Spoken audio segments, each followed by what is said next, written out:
As I think about illustrating why having this landscape of care, this wheel of caregiving experiences is so valuable, I just have to start with a story that I'm reminded of from my own caregiving experience.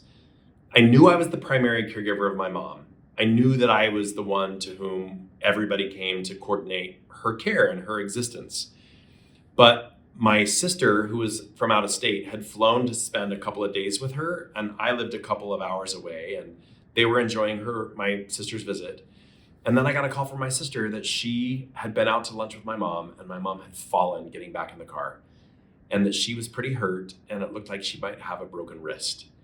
And all of a sudden, all the things that I thought were stable and under control were completely out of control. It was an explosion of my caregiving life.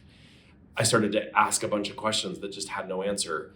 My sister felt bad. My mom was in pain. She was seeing the doctor. She was getting an x-ray. I was on the phone with the doctor's office, finding out what was the prognosis for that x-ray. And then my mind was like, what's going to happen? Is she going to be able to go back to her house? How long will she need to stay in the hospital? Does she need to have surgery to repair it? How are we paying for that? Is that covered under her health insurance? At what degree?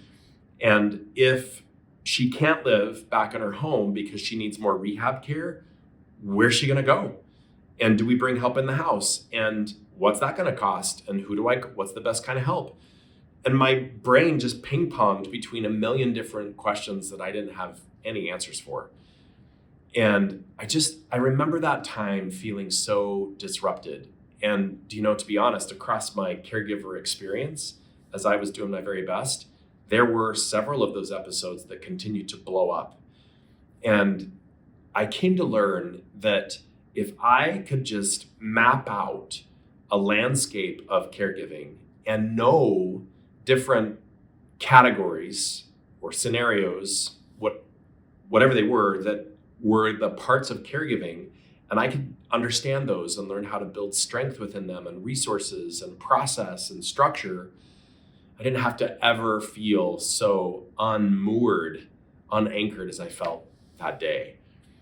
And so I want to just give an orientation to this wheel that shows the landscape of caregiving in 8 distinct categories that we believe, if we understand and know how to map and think about in terms of making them strong and being aware that they exist, just knowing that landscape will bring incredible grounding, stability, and strength.